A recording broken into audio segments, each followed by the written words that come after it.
era Pedro Paulet. Solamente por una carta que publicó en El Comercio. Y empiezan las dudas, ¿no? Dicen, no, que cómo es posible, este señor dice, ¿no? Que él ha publicado, que él ha hecho funcionar el motor, pero ¿dónde están las pruebas? A Paulet eso no le importaba, y te voy a contar por qué. En 1927, en Argentina, se funda la fábrica militar de aviones. Entonces, si en Europa había gente que estaba pidiéndole a Pedro Paulet que diera pruebas de su invento, a Paulet no le importaba que le pidieran pruebas. Es decir, yo no tengo que responderles nada, no tengo que demostrarles nada, porque en realidad qué cosa es lo que estaba buscando Paulet. Quería asociarse con Argentina, y Argentina iba a tener una fábrica militar de aviones. El Perú también tenía que tener su fábrica de aviones, y acá está mi avión, desarrollémoslo. Claro. ¿Te das cuenta? Claro. Ya, y mira, ahora te voy a poner esta circunstancia. Vamos a saltar 6 años más hacia adelante. 1933. ¿Qué ocurre? El Perú pierde la guerra con Colombia. Vamos a ponerlo así, pierde la guerra con Colombia. Entonces, para salir de esa falta de tecnología aérea, porque esa fue una de nuestras debilidades, alguien le hace ver al presidente Benavides que debíamos hacer un trato con Italia para traer aviones italianos, en particular de la marca Caproni. Y efectivamente se hace un contrato con la Caproni, y el contrato llega a tal punto que en el año 37 no solamente ya éramos importadores, sino que la fábrica Caproni funda en el Perú la Fábrica Nacional de Aviones. ¿Ya? Pero estamos en el 33, Paulet está en Japón, diplomático. A inicios del 33 se hace toda esta gestión para hacer el trato con Italia, y uno de los elementos importantes, para que veas cómo se conecta Paulet con esto, es que los aviones a traer deben ser hidroaviones, porque en la selva no hay tierra fija para aterrizar, se va a aterrizar en el agua. Entonces se piensa en los hidroaviones. Ya, en junio, mesecitos después, llega a Lima un proyecto de Paulet, un proyecto para modernizar el distrito del Rímac. La represa. Una partecita de ese proyecto es represar el río Rímac. Es decir, el río Rímac tiene un cauce que va por un lado del Cerro San Cristóbal. Bueno, Paulet decía, hay que hacerlo que vaya por el otro lado, y ahí hacemos una represa y la convertimos en una laguna para hidroaviones. Si te pones a pensar, era como decir, el presidente de la República está en Palacio de Gobierno. Si quisiera ir al teatro de operaciones en la selva, atrasito nomás, tiene su hidroavión. Mira la manera de pensar de Paulet. Wow, fantástico. El presidente de la República, Benavides, tomaba su hidroavión ahí nomás en el Rímac y ya estaba en la selva, para ver, si es que lo quisiera, ver qué pasaba con cualquier posible conflicto militar, ¿no? Ya. Pero además este proyecto que presenta Paulet tenía otras cosas alucinantes, ¿no? Construir la Basílica de Santa Rosa de Lima sobre el Cerro San Cristóbal, toda esa parte que hoy día es un muladar en el Rímac, convertirlo en una zona de esparcimiento espectacular, ¿no? Con zoológico, además los animales en pozos, no sé, lleno de jardines, una cosa preciosa, ¿no?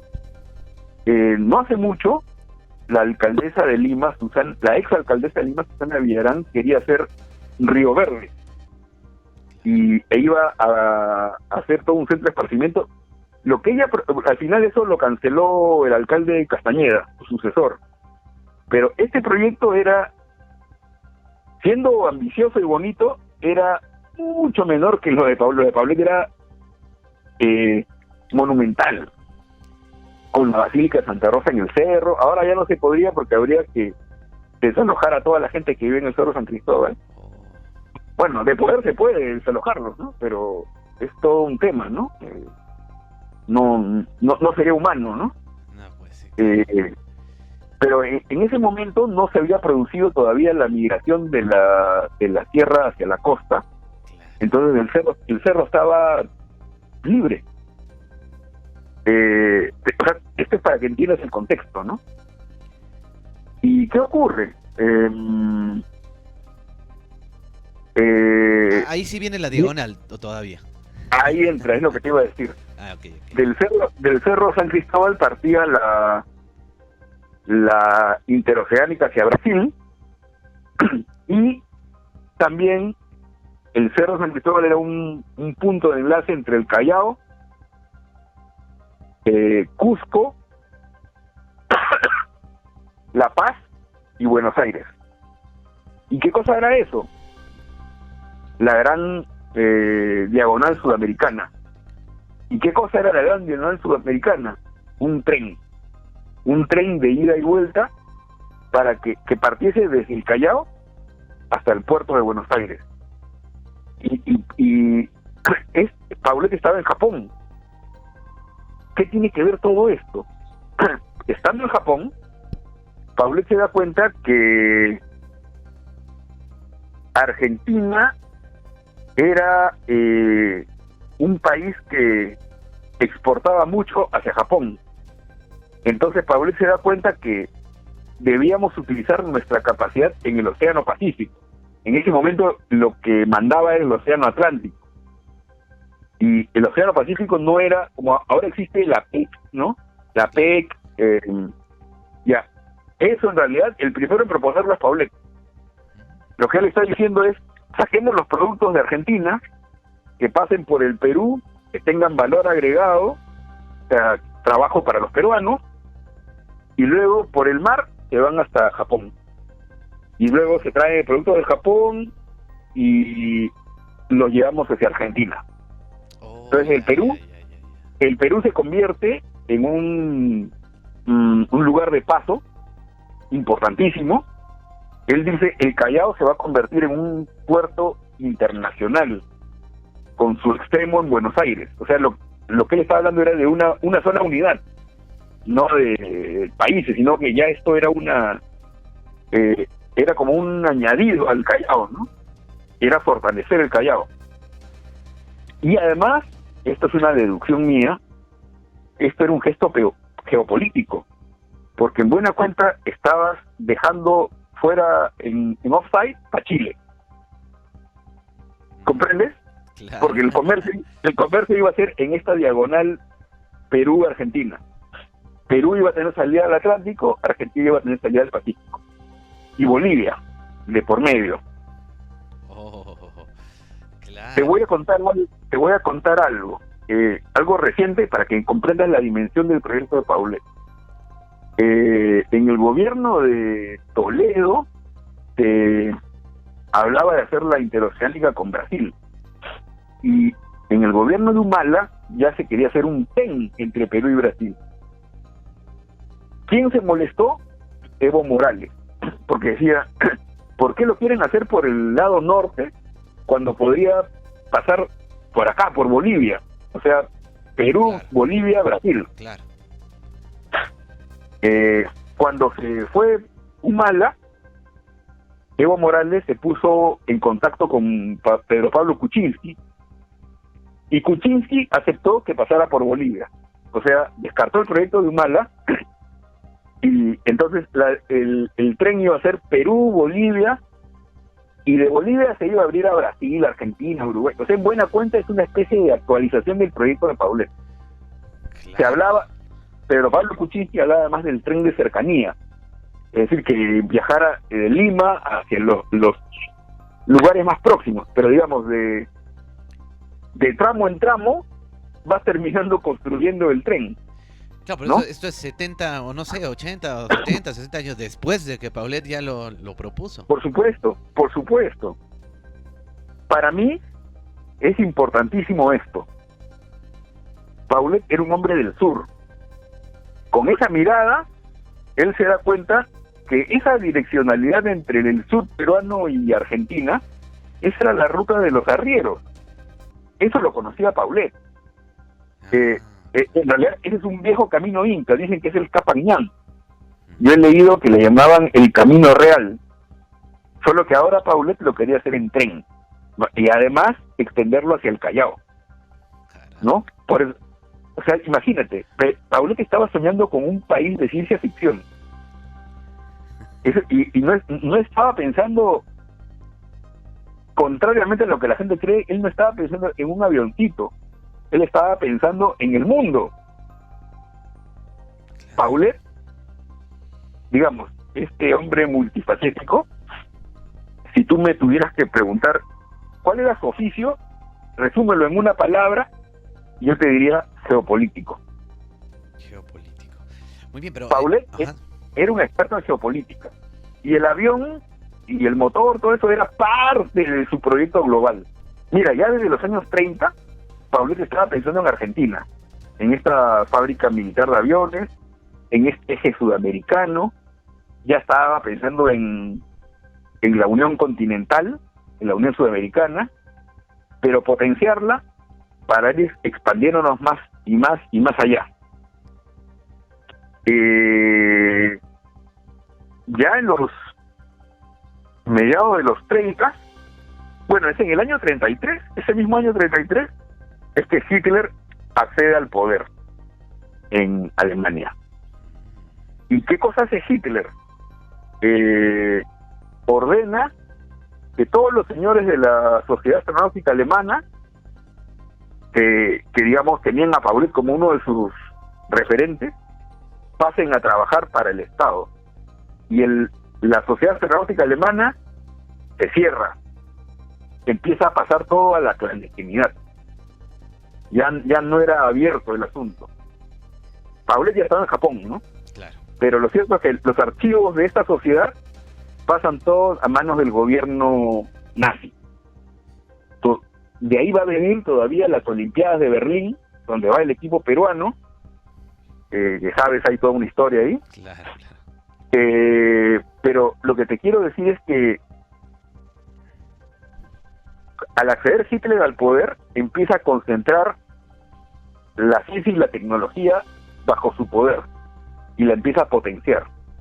Cuando viene la Guerra Civil Española, Alemania manda sus aviones a favor de los fascistas. ¿Para qué?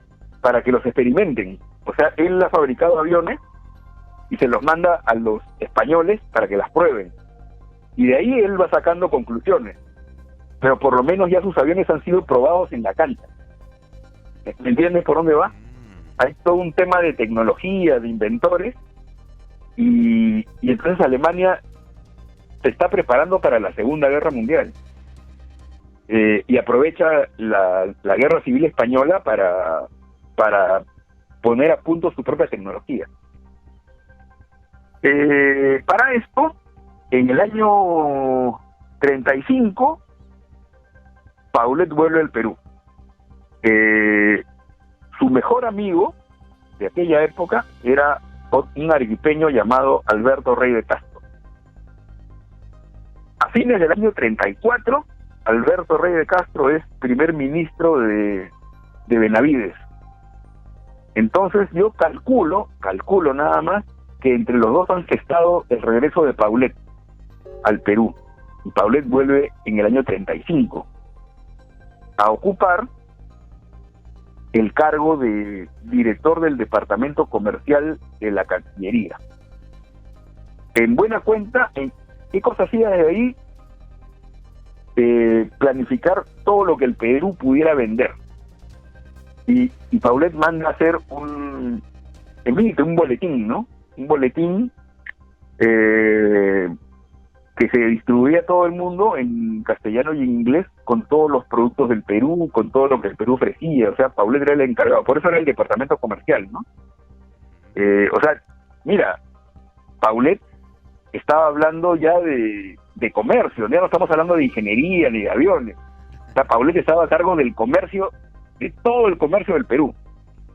Por eso te digo, Paulet era un geopolítico. En el año 35 también, bueno, él vuelve al Perú pues con sus 5 hijos, educados en Europa todos, educados como europeos además.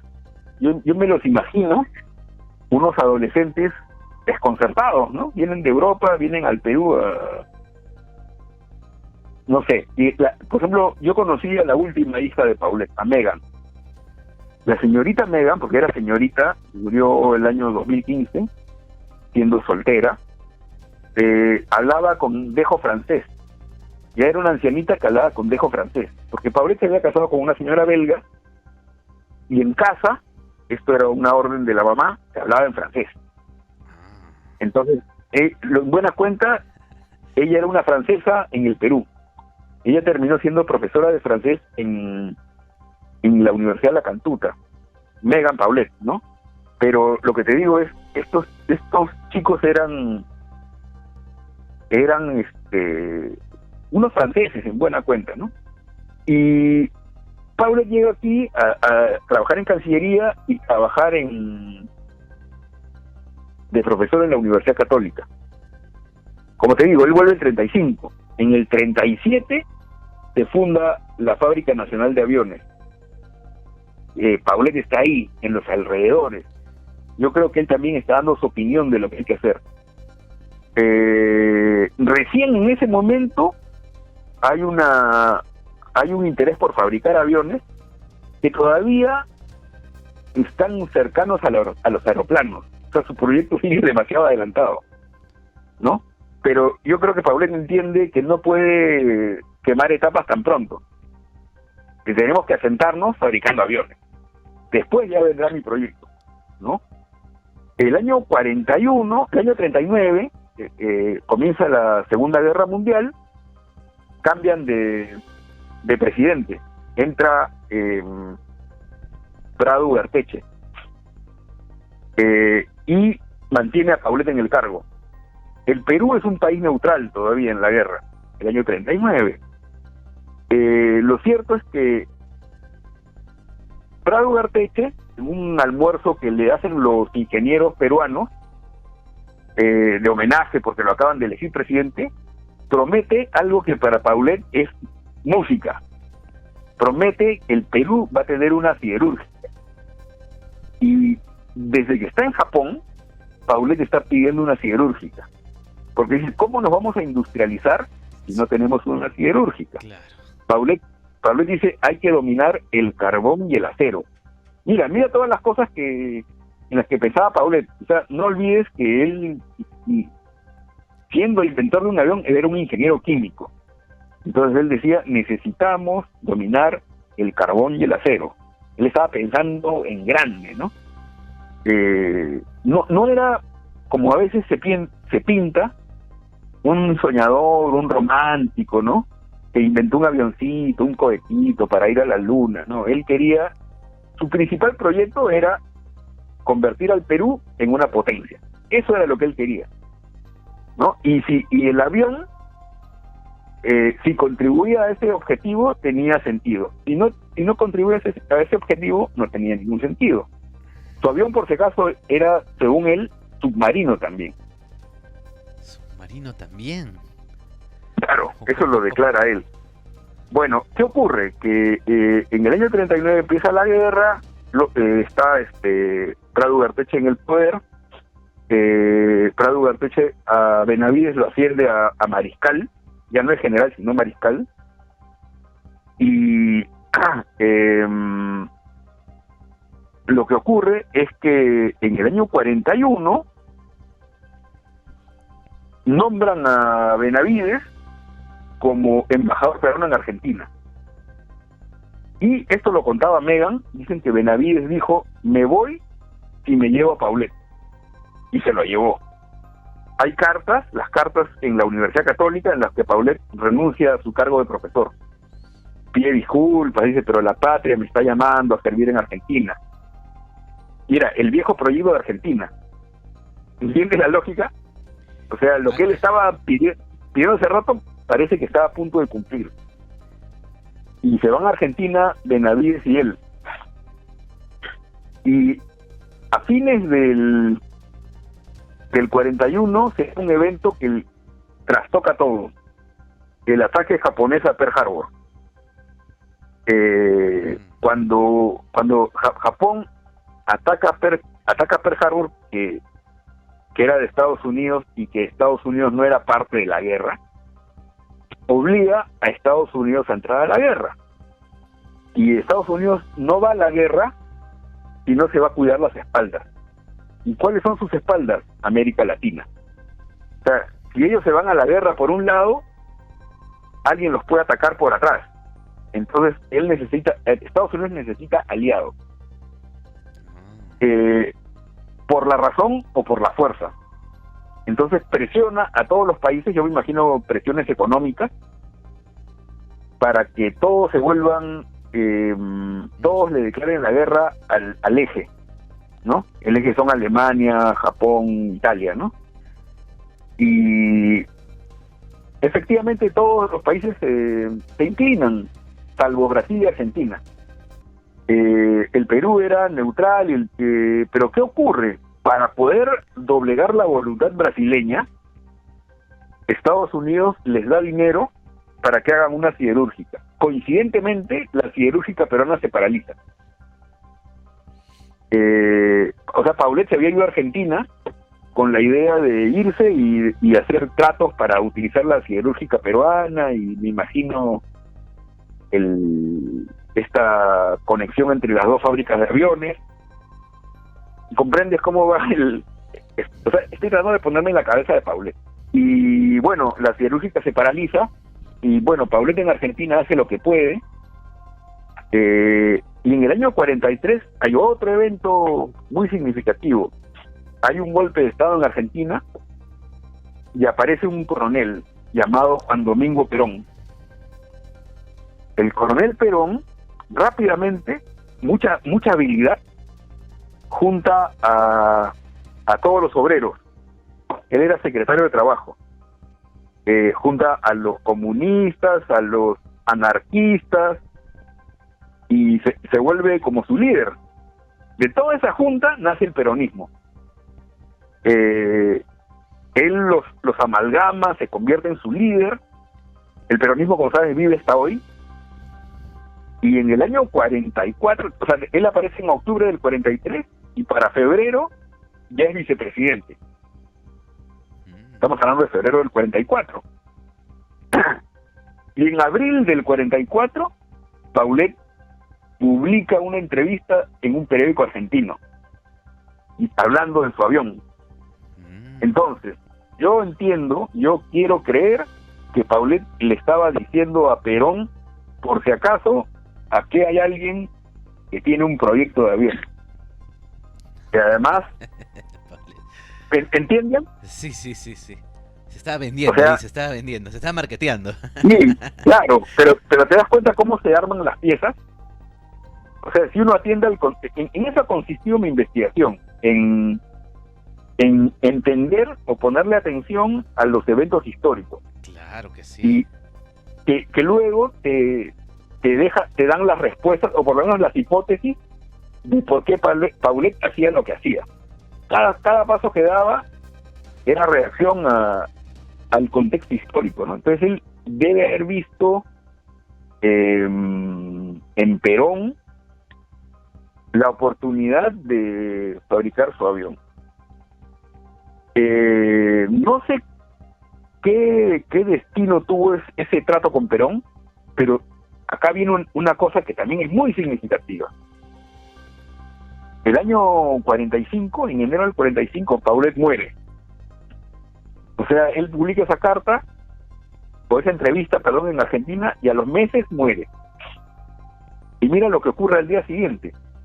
El gobierno argentino decreta luto por la muerte de Paulet. Y decreta que todas las instituciones públicas y militares deben deben ponerse a media asta, poner la bandera a media asta por la muerte de Paulet. Eso no lo hace por cualquier diplomático. No. Si ahorita se muriese un diplomático acá, un alemán, un argentino, no sé, bueno, las condolencias y punto, ¿no? Claro. Pero yo no voy a embanderar a media asta. Y además ordenaba que se le enterrase con honores de coronel argentino. Uy, Y Perón era coronel, o sea, a ese rango. Entonces, acá viene la pregunta: ¿qué cosa hizo de bueno Paulet por los argentinos para que le den este homenaje? claro. ¿Qué hizo? Eso falta saber, pero Ok. yo lo que te quiero decir es que la estancia de Paulet en Argentina no ha sido No ha pasado por alto, ¿no? Intrascendente. no ha sido intrascendente, no, ahí ha pasado algo. Y por lo que me doy cuenta de tu trabajo, o sea, has tenido que recolectar, o sea, Paulet no está en una biblioteca, no está en Arequipa, está en Lima, está en Japón, está en Francia, está donde cada país, cada pueblo que él ha pisado, cada persona, hay un retazo de él, de sus proyectos, de su historia. Sí, Y bueno, y falta Argentina, Mira, como tú dices, ¿no?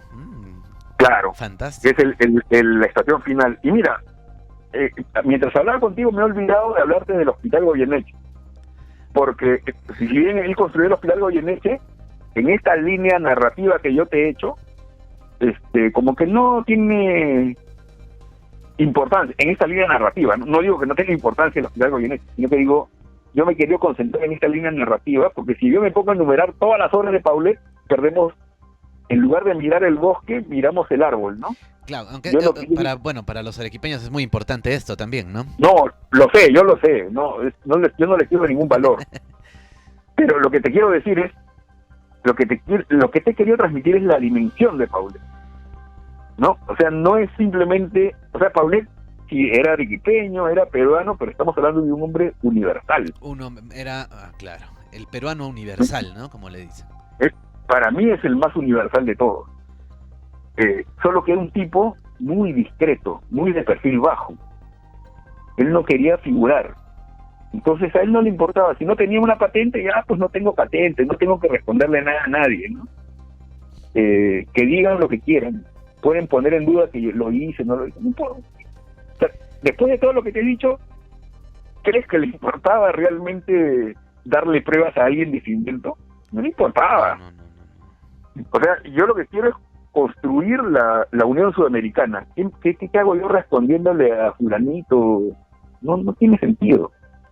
Si lo pones en contexto te das cuenta del pensamiento, Paulet. Bueno, Álvaro, y algo que es muy importante también, que espero que estemos yendo a eso también, porque es creo que de lo más... ¿Por qué es considerado, por qué la NASA, o por qué científicos, ¿no? Como hay unos reconocimientos, ¿no? Justo de Jean-Jacques Serra, reconocimientos también de la NASA, etcétera. O sea, ¿por qué le reconocen esto a Paulet y cómo él entra en la carrera espacial también, ¿no? Y es más, te planteo esto, ¿no? Por ahí he leído algún artículo, ¿no? Pedro Paulet, el peruano que rechazó a Hitler, ¿no? Y la carrera espacial. ¿Hasta qué punto es cierto todo esto? No lo sé. Esa parte sí te mentiría, pero lo que quiero decirte es esto, que lo que sí es verdad es que Paulet era un hombre de ideas conservadoras. No era alguien liberal, ¿no? Era alguien de ideas bien conservadoras.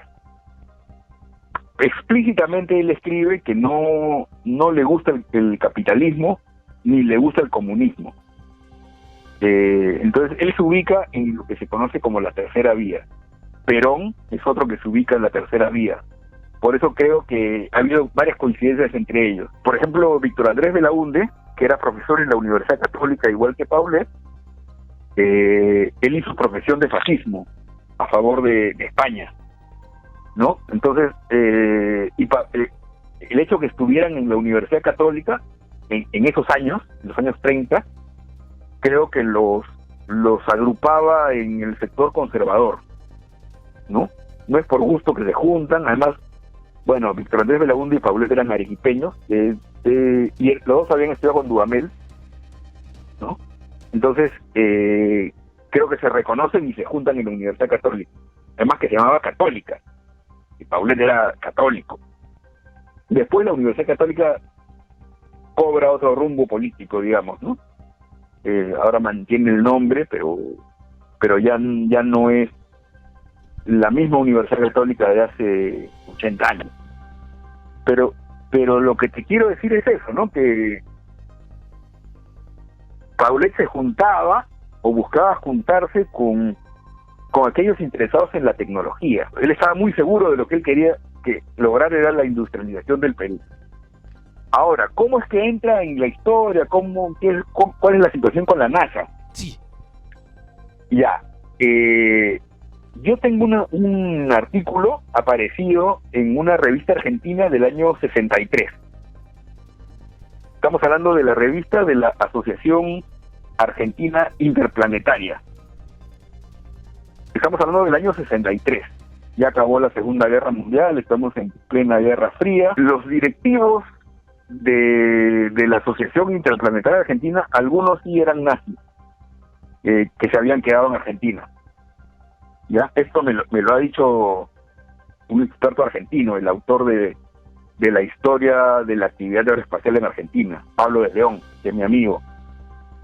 Y él me mandó el artículo, ¿no? Lo escaneó y me lo mandó. Y ahí dice, mira, una cosa que es bien reveladora, dice, ya tenemos las pruebas de que el pionero de la aeroespacial es el perano Pedro Paulet. Esta revista argentina estaba reivindicando a Paulet. Puesto en contexto, ¿qué significa? En los años 60, que sabes que el Sputnik se lanzó en 57, Yuri Gagarin voló el 61 alrededor de la Luna, Kennedy ordena que tienen que ganar la carrera espacial, ¿no? Conquistando la Luna. Ya, en esos años 60, en esa pugna, alguien sale a decir, Paulet es el pionero, y eso no le debe haber gustado a alguien, o a varios, a los americanos para empezar. No les ha gustado eso. Entonces ha habido la voluntad de borrar a Paulet de la historia. O sea, mientras unos estaban buscando las evidencias para demostrar que Paulet era el pionero, había otros que estaban interesados en negarla. Pero lo que te quiero decir es que el nombre de Paulet sonaba en esos años 60. Sonaba y sonaba. Entonces, los americanos querían que no se hablara del tema. El año 69, los astronautas americanos pisan la Luna, en julio, y en octubre del 69, un americano, Frederick Orwell, va a un congreso astronáutico en Mar del Plata, Argentina, a presentar una ponencia titulada Las supuestas contribuciones de Pedro Paulet a la cohetería líquida.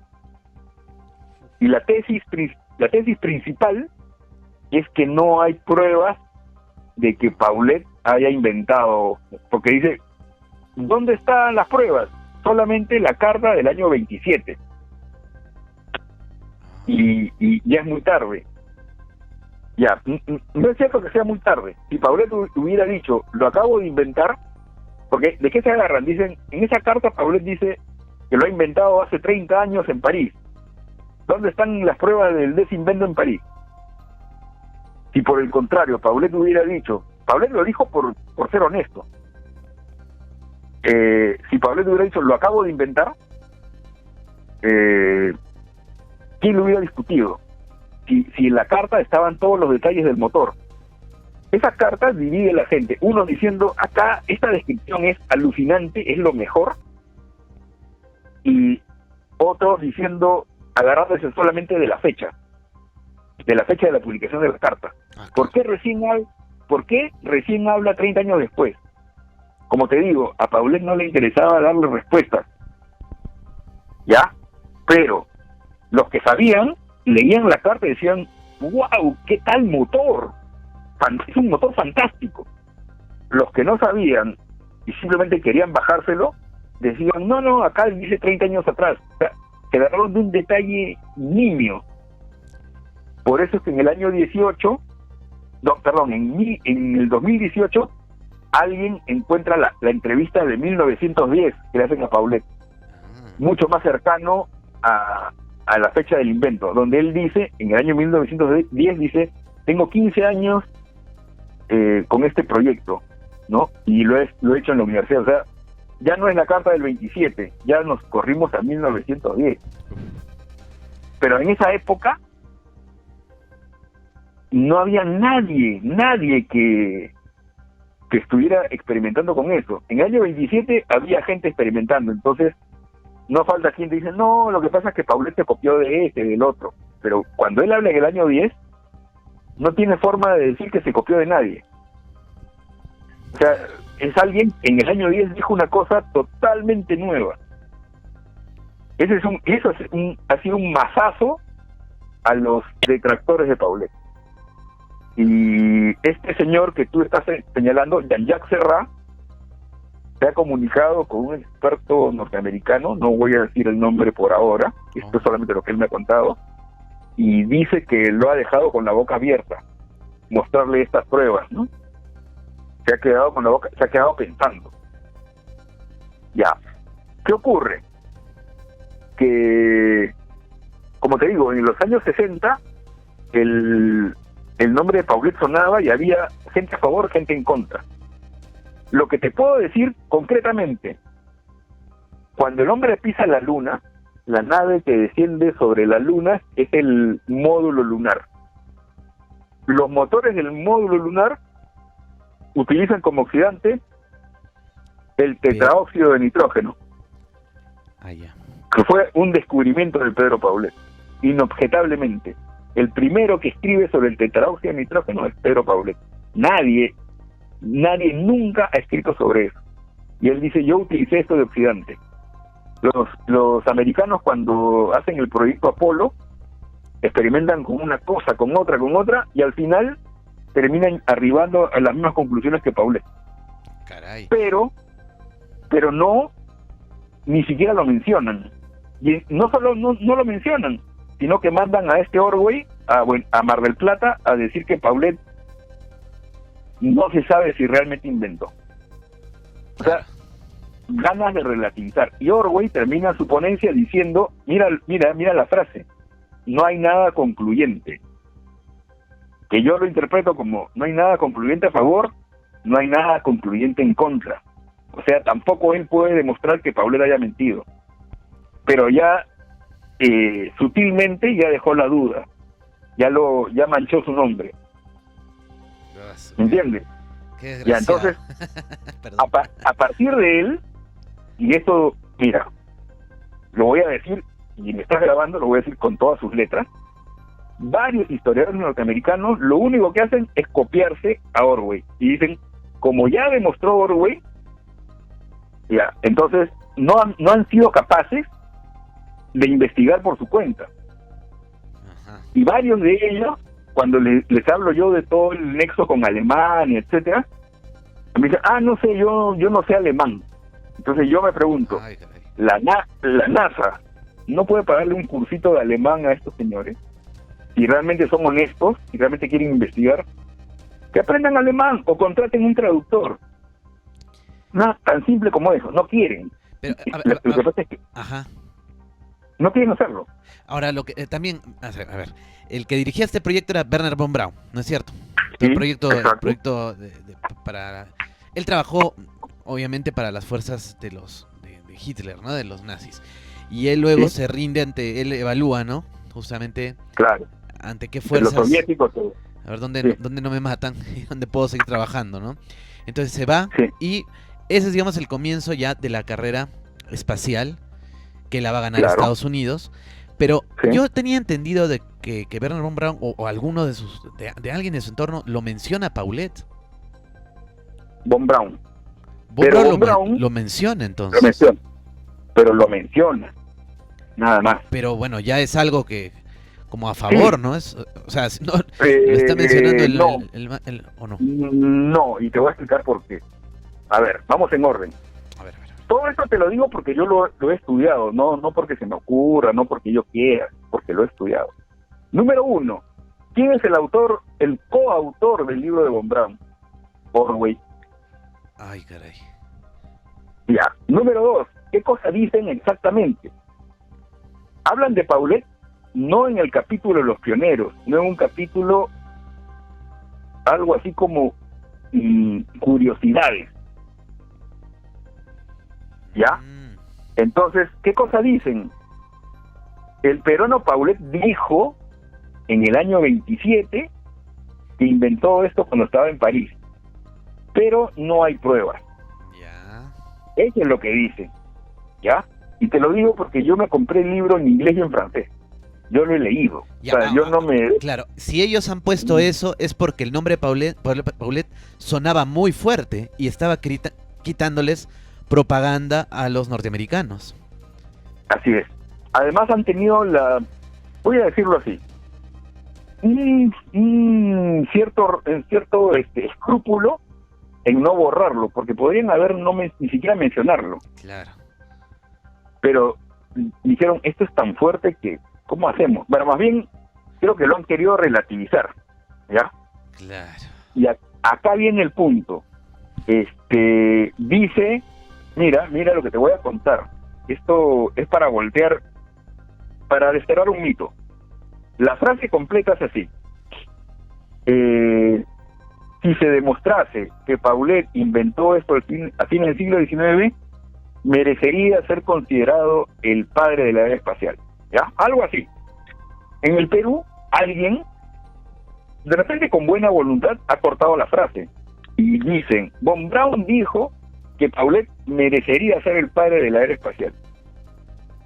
¿Te das cuenta?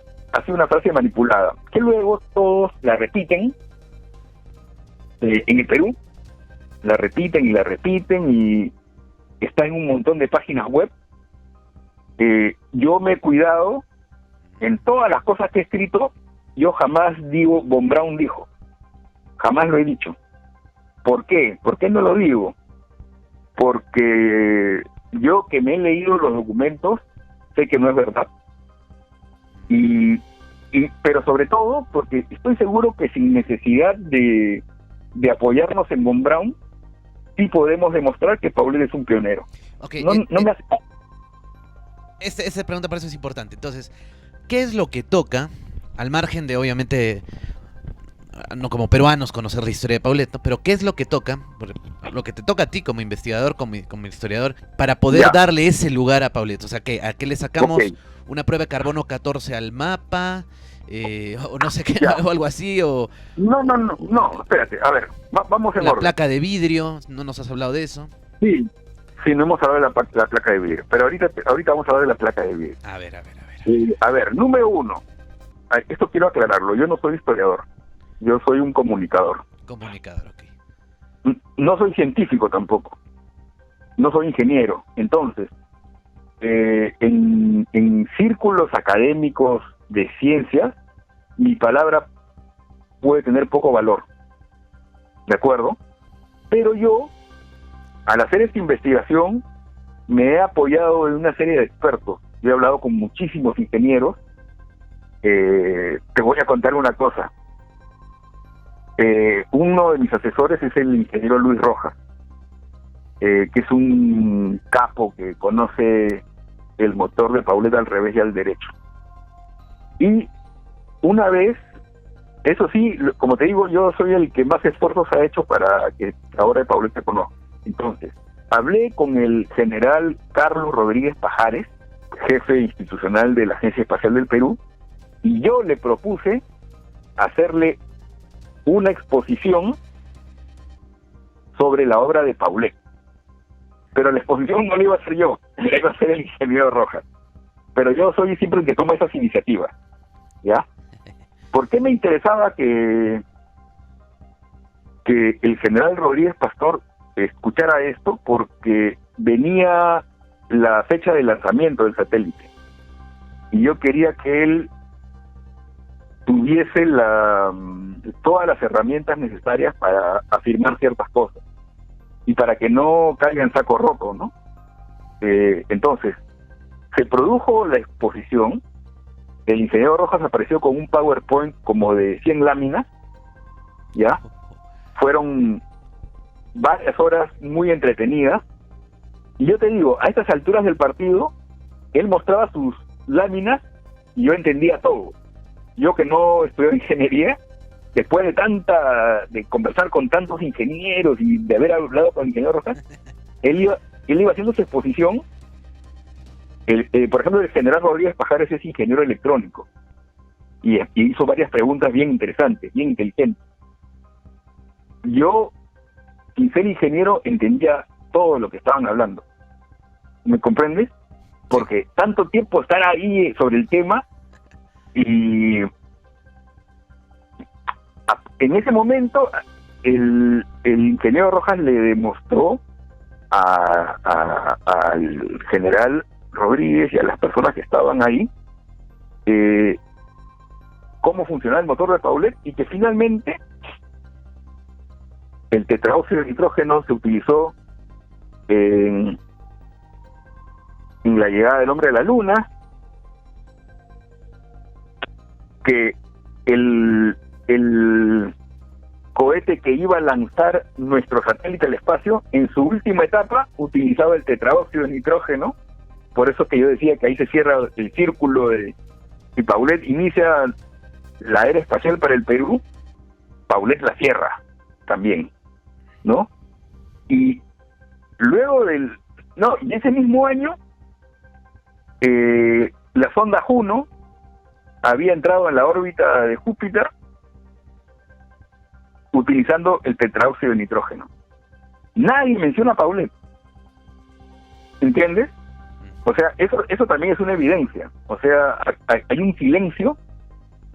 Ahora, voy a retroceder un poquito. En el año 2013, nuevamente yo me puse en contacto con el doctor Jean-Jacques Serrat de Francia. Le escribí porque yo sabía que él había hecho alguna mención a Paulet, ¿no? Pero lo había mencionado como un como un peruano que inventó en Francia un motor. A él le interesaba Francia, obviamente, pero que no había mayores pruebas. Pero lo que él quería, lo que a él parece que le llamó la atención para sus propios intereses, fue la posibilidad de demostrar que el motor cohete se inventó en Francia. Eso, ¿ya? No bueno. Importa si no fue un francés. Pero fue en Francia, con recursos franceses. Claro. Con recursos franceses, con educación francesa, con tecnología francesa. ¿Entiendes? O sea, el aporte de Francia es fundamental. Sí, pues, no se puede negar tampoco. No, es fundamental. O sea, eso es para sacar pecho, ¿no? Mira, ¿quién lo hizo? El peruano Paulet, pero educado por franceses, en un laboratorio francés, etcétera, etcétera, etcétera. Entonces, a partir del 2013, Serrat y yo hemos iniciado una colaboración. Yo tomé toda la documentación que yo tenía referida al motor, pues yo tenía, como sabes, tengo mucho más que eso, y se la entregué todita. Hice un acto de fe, porque podría habérsela quedado y no decirme nada más. Y a su vez, él me ha retribuido. Él me ha pasado cosas nuevas, entre los dos hemos ido complementando cosas, deduciendo cosas, de repente más él, porque él es el ingeniero, ¿no? O perdón, él es el científico, él es doctor en física, pero es uno de los mayores expertos aeroespaciales en el mundo, por eso lo busqué. Y también, igual que el ingeniero Rojas, me ha ilustrado, me ha enseñado, se ha dado el tiempo de enseñarme. Entonces, al final, ¿yo para qué quiero aprender? Para terminar haciendo mi documental. Para eso quiero aprender.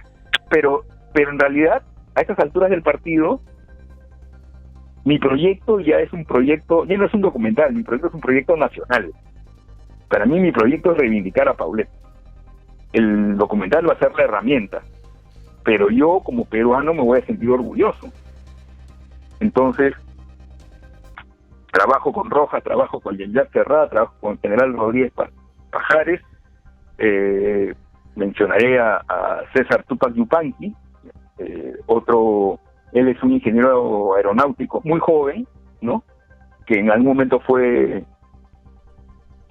es un discípulo de Luis Rojas. Yo los presenté, pero César se volvió el discípulo de Rojas, y a mí eso me convenía, porque todos los conocimientos entre ellos venían a mí luego, ¿no? Entonces yo he generado una serie de vínculos, de relaciones, pensando en este proyecto.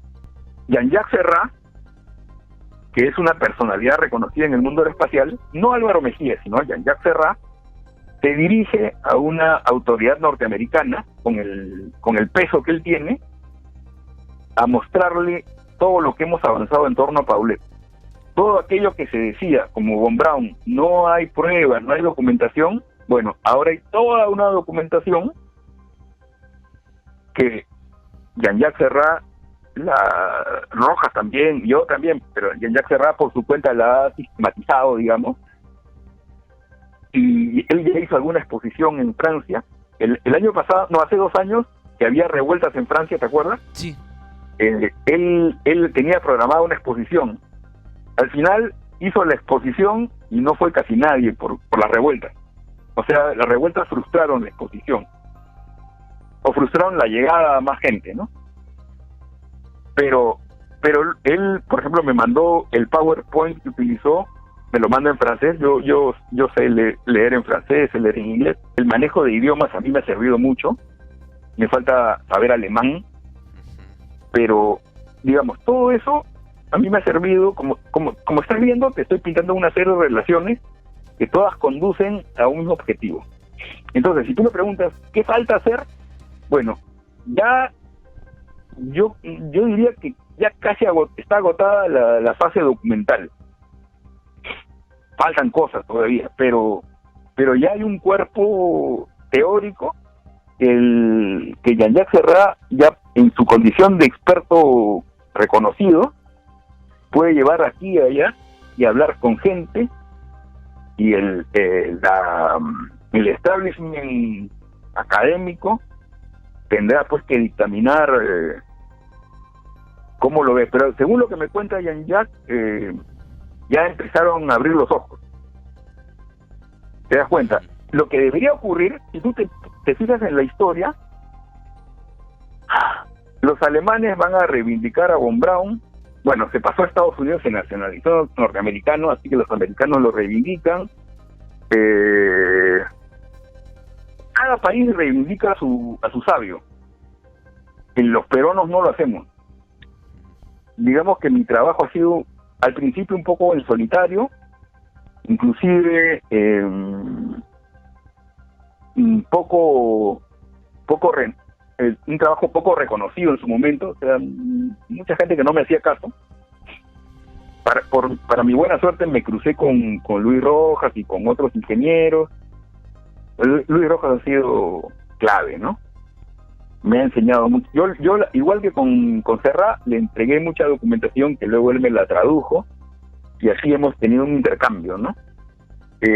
Mi labor es la de comunicador.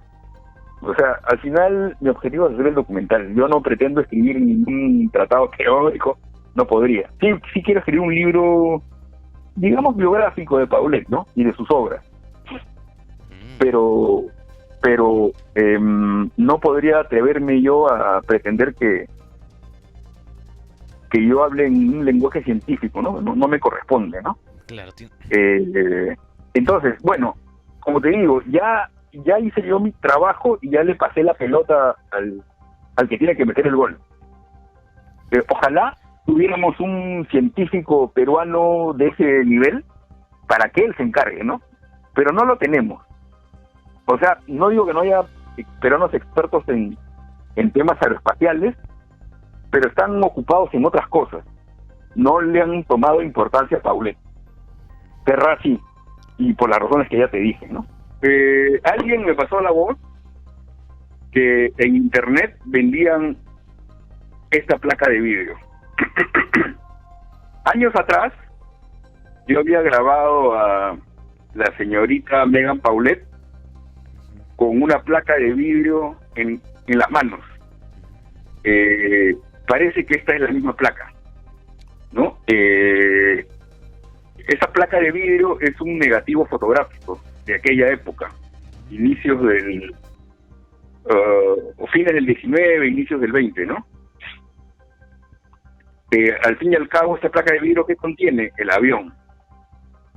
O sea, es como que Paulet le ha tomado una foto con placa de vidrio a su plano, el avión. En el Museo de la FAP está el plano, pero yo quería saber, esta placa de vidrio, esto fue antes de ponerme en contacto con el Museo de la FAP, la vendían en internet y la compré. Y lo que hice, pues estoy resumiendo, fue llevarla a la Biblioteca Nacional para que la analicen. Y los expertos de la Biblioteca Nacional establecieron que era de entre 1910 y 1920. Ya, es una fecha aproximada, no pueden fecharla con exactitud. Pero lo que en buena cuenta, ¿qué demuestra eso? Que Paulet tenía, acá hay una prueba material de que tenía el proyecto de avión, ¿no?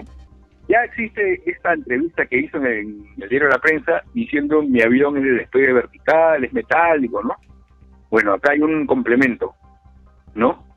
Ambos se juntan y vamos acumulando evidencias del invento de Paulet. Esa es la placa de vidrio.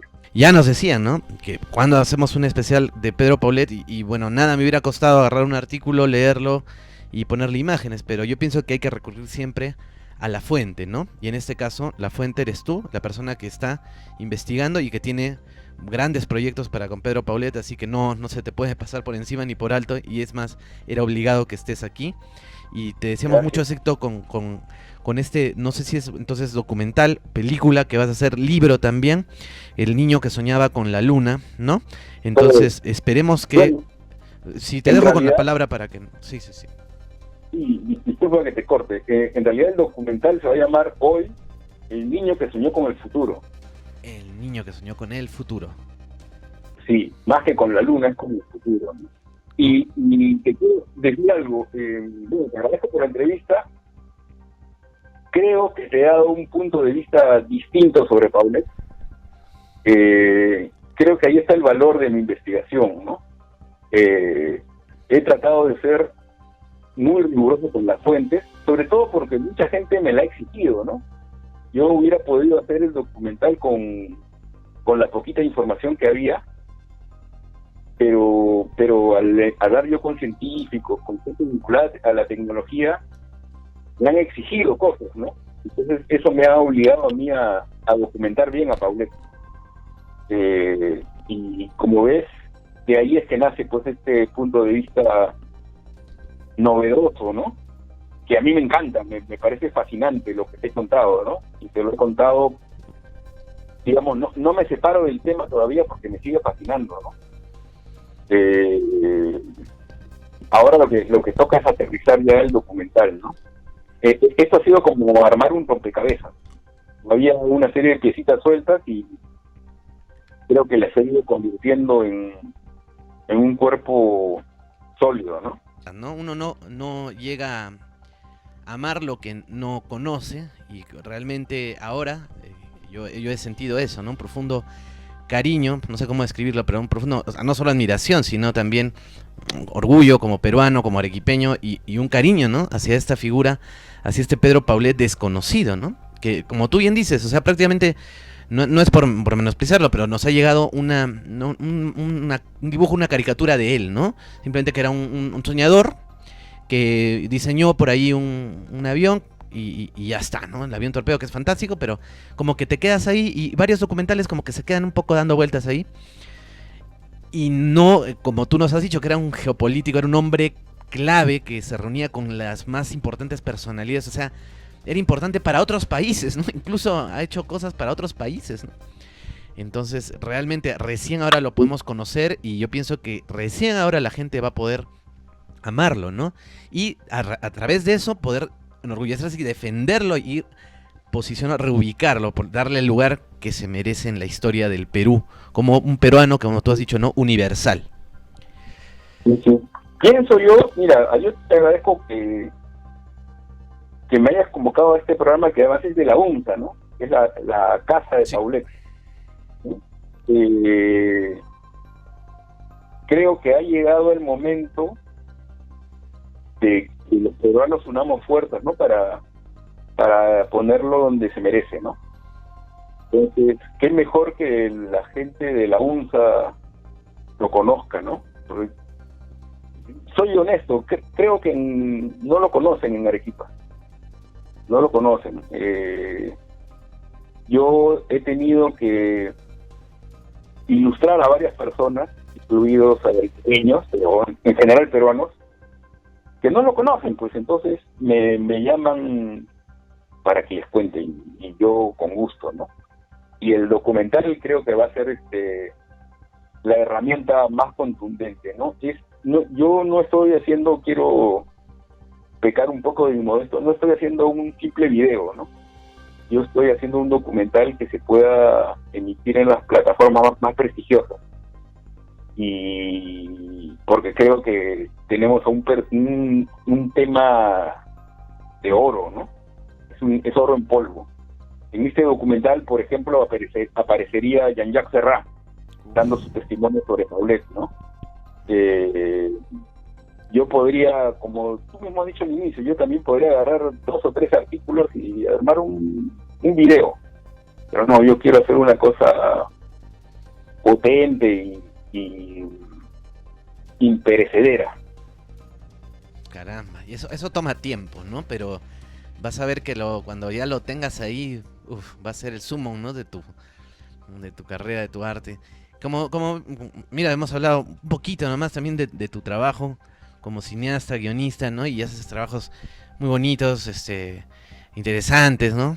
Geniales, y yo pienso que con ese talento vas a lograr, ya quiero verlo, ¿no? Ya quiero ir al cine o donde lo pases y vamos a reventar las salas, por lo menos aunque sea en esta nueva normalidad que vendrá, que tocará, ¿no? Pero ahí estaremos. Quiero añadir una última cosa, una cosa que ya se cae de madura. El próximo año es el bicentenario. Digamos, es el momento para estrenar este documental y para poner a Paulet en el lugar que merece, ¿no? Entonces, vamos, y si alguien quiere conversar conmigo, que me escriban a mi correo, ¿no? alvaromejia@gmail.com. Yo estaré encantado de atenderlos y ver de qué manera lo empujamos, ¿no? Sacamos este documental adelante. Muy bien, perfecto. Entonces aquí terminamos la intervención. Te agradecemos una vez más. Así que ya saben, Pedro Paulet, el hombre del siglo, ¿no? El hombre del bicentenario. Del bicentenario, el hombre del bicentenario. Hay que darle su lugar nuevamente. Muy bien, amigos, gracias por habernos acompañado. ¿Perdón? Ponle ese título, el hombre del bicentenario. El hombre del bicentenario, así será. Y amigos, ya saben, pueden igual, si están viendo a través del canal, no se olviden sintonizarnos siempre, sábados y domingos, ¿no? Generalmente, ¿no? Desde 8 o 9 de la noche, aunque depende un poco ahora por el tiempo de la situación que vivimos, el horario está un poco movido, pero ahí estamos. Y también para que se suscriban a nuestro canal y, bueno, se suscriban a nuestras redes y nos ayuden, sobre todo compartan el video, compártanlo, por favor. Nos vemos entonces. Gracias.